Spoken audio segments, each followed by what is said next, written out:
Hello, for today's Savour story, I'm here in Thomastown at the Truffle Fairy and I'm talking to owner Mary Teehan. Now, the fine flavours in here, and I wish you could smell this at home, of the most beautiful chocolate around. Mary, you're going 10 years. You must be delighted. Congratulations, by the way. Hi Siobhan, thank you. Yes, we're 10 years here in Chapel Lane in Thomastown, which is amazing.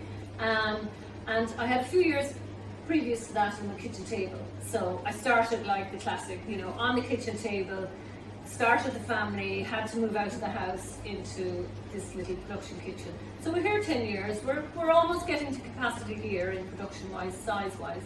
And we opened our shop in Kilkenny on Ormond Street, just opposite the Highbank Hotel there 3 years ago. This is our third Christmas. And you're every week at the farmer's market. Every week in Kilkenny at the farmer's market on the parade. My husband Gavin does that, and we also go to Dunleary to the cocoa markets on a Sunday.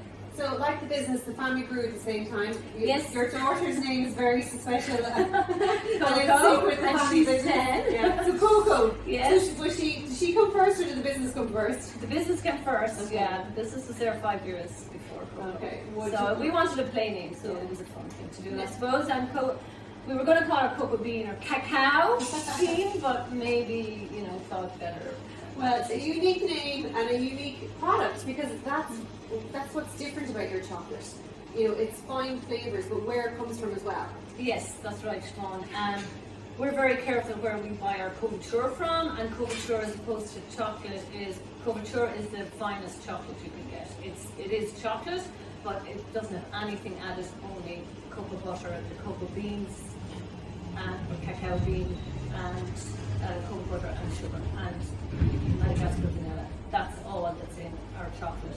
And then what we do is we use different flavours then, using local ingredients and local distilleries. We use Highbank orchards, we use Ballykeefe distillery, we grow our own herbs to use infusing flavour with rosemary pears, say for example. So we work with the seasons as well, and we try to keep support other local producers, because we can't support local chocolate cacao growers because they're around 10% around the equator, north and south degrees of the equator.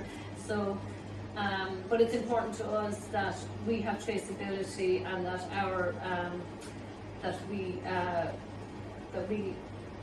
It's like sustainability and free trade is important yes, too. that the cacao is grown sustainable and that it is ethically sourced. So, our partners are very small manufacturers that manufacture the chocolate, the couverture for us in Switzerland, and then we get that distributed over here. So it's made to order for the Truffle Fairy. And their brand values are just really high. I've been over there, and they know the cacao farmer personally, so they pick and choose who they work with. It's above fair trade. Everything is organic and sustainably grown as well, natural, pesticides and what they use. So, going to make me enjoy every bite even more now knowing all this. But tell me about this guy here. I mean, is it a fruit or not? The cacao. So this is the cacao pod. Yeah. So it's a fruit, and it grows on trees, and it grows from the thicker branches and the bark, and they're all cacao has to be just harvested with machete. So it's quite labour intensive. So this is a dried pod, so you can hear the dried beans inside. But in the forests, and usually they grow in cloud forests and very remote regions and very kind of warm, humid environment. So the pods have to be split open, and then they're like this or lengthways, and you get about maybe 40 to 60 beans inside, and it's in a white pulp. And then this pulp is very important. It's kind of sweet, and the local children will eat it, but this is what develops flavour, and it's allowed to ferment off the bean. They cover it in banana leaves, and it's left to ferment for about 3 days, and it's turned during that time as well. So the heat, and also it kills off parasites and bacteria, harmful bacteria in the bean. Amazing. So it's a fresh bean, completely different. It's kind of a purpley colour. Yeah. These are dried, so they don't look anything like what you would get from the fresh fruit. Yeah. So all the way from Madagascar. Madagascar or Venezuela, South America, they have, you know, we have a wild Bolivian cacao which grows wild and is not cultivated. So that's very expensive, and you know, there's only a certain amount a year that's available as well. So but thankfully it brings all this end product or all these wonderful fine flavouring, as we know the Truffle Fairy is quite famous for. But you've got so many flavours going through here. Can you talk us through all the different? yeah, well, Flavour flavour is a is sample. my background would have been chefing, so I love flavour and playing around with flavours and flavour combinations. So, I mean, there's a few classics in there, like cardamom and orange would be, you know, orange with chocolate is always good, you know. So I like some of the fruity flavours. Everyone has a kind of a personal taste, but, you know, if you taste fine flavour, you will, like, we have 60 Maracaibo 65 from Venezuela in a bar and a plain bar, and you will get, you know, fruity notes out of that, maybe cinnamon and you know, wild berry in the Madagascar 64. So there's different flavours coming from different regions. It depends on what grows around them in the forest, in the rainforest, and how the seasons are, the temperature, the humidity, all will determine what flavours are coming from beans. So there's fruity. It's like the complexity of cacao is greater than the complexity of wine. So yeah, of red wine. Sure, so it's very nice with red wine. like it is amazing, like to taste the different, not just percentages, because that means there's so much cocoa solids in a bar, but or in the chocolate. But it's the flavours of the different regions. It's amazing. So we have a lot of single origin, but origins coming from Ecuador, Venezuela, as I mentioned. We have a Ria Honda, that's Ecuadorian actually, Grenada. And you these bars here, wild Bolivian. not just tell us the difference. So yeah, you've got the bars here and you've got the truffles. What exactly is a truffle? So a truffle is basically, it's a ganache, it's a mixture of cream, an emulsion of cream and chocolate. But then you can have fruit ones as well. So we have like a vegan range. But ganache is how the first chocolate truffle was made was in France, and there was a chef bumped into another chef in a kitchen, and one was carrying melted chocolate and the other was carrying hot cream, boiled cream, and the two of them clashed and the cream fell into the chocolate and they whipped it up, and the chef called the young chef who was carrying the chocolate, or vice versa, a ganache, which means fool in French. Okay. So that's where the word came from, but when it's set, they actually tasted it and it became it was beautiful. It was a great combination, and they rolled it. Traditionally, a truffle would have been just. It looked like a truffle, the fungi truffle, because they rolled it kind of in. They just made it into balls and rolled it in cocoa powder. So that was your traditional looking sort of French chocolate truffle. So that's where the name came from. So like all great inventions came from a mistake. Yeah. And now it's come from this today, and we have this here as well. This is Gavin. We have to introduce Gavin. He's just back from the farmers market. That's the hobby. Hello everybody. Gavin, we're talking about your Christmas selection, all the Christmas products you have. Yes. Yeah.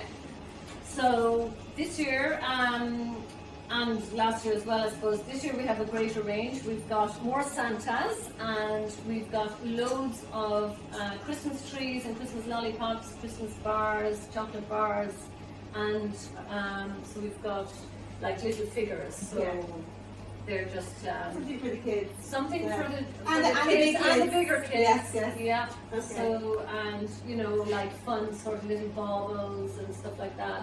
So we'll have a huge range in our, which are suitable for vegans, and then all our milk chocolate, and we'll have white as well coming on. And a new product here I've noticed, you've got the sea salt caramel sauce. Yes. Wow, I can see that going over some beautiful treats as well. All produced here as well. at Truffle All Fairy. produced here, yeah, and we make our own caramel, so you would, you know, that's what sets us apart from what you might buy in other shops is, you know, we make everything. We're not using condensed milk. It's like we boil our own sugar, we make our own Irish cream and butter. Wow.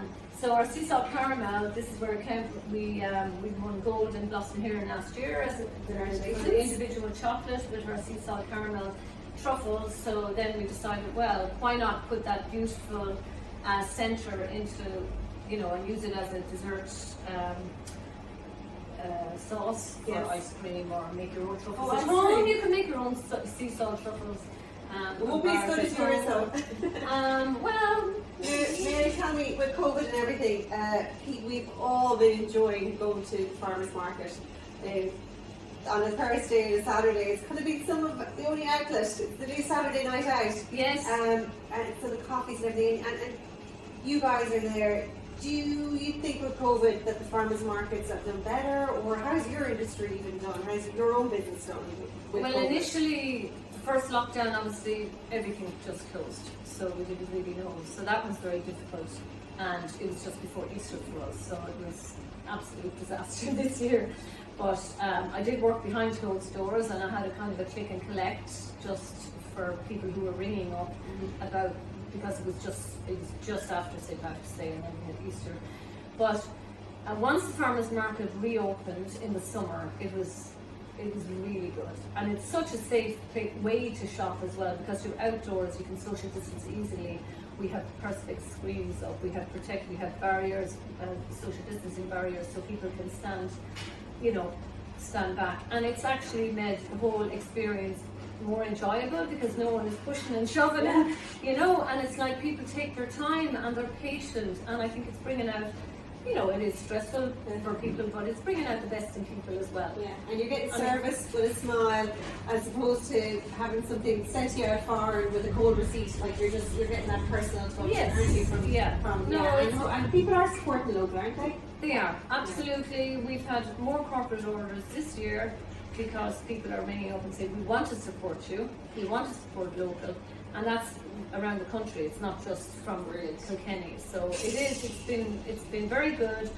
Kilkenny, yes, because we're in a lockdown now, the town has got quieter, but the market has got busier. Okay. Usually it would be very quiet in November, but the market is slightly busier. Great. Well, any plans for the future, or where do you see things go? Well, plans for the future. Well, we have our new online website just launched last week, and the shop, and it's doing very well. So trufflefairy.ie is get it in there. is absolutely, it's great. And the shop looks really smart. It's lovely. It's streamlined. There's still images and information to go up, but it's great, and we're getting our orders daily. So yeah, it's been really good. It's great to hear a good news story like this, and you've been 10 years, as you said, here on Chapel Street in Thomastown, and the door is always open, just knock on it and get your beautiful Christmas array. And yes, and and we'll be opening Kilkenny. We'll reopen now in December, the shop in Kilkenny. It's just been a bit quiet. Yeah, and we do lovely hot chocolate as well. So yes, season for hot chocolate, and we do single origin hot chocolate, and we have spiced hot chocolates coming for Christmas. Gorgeous. So and next year, well, all the plans for this year. It's just to grow the business. Yeah, and support local. Thank you for sharing your story with us, and here's to the next 10 years.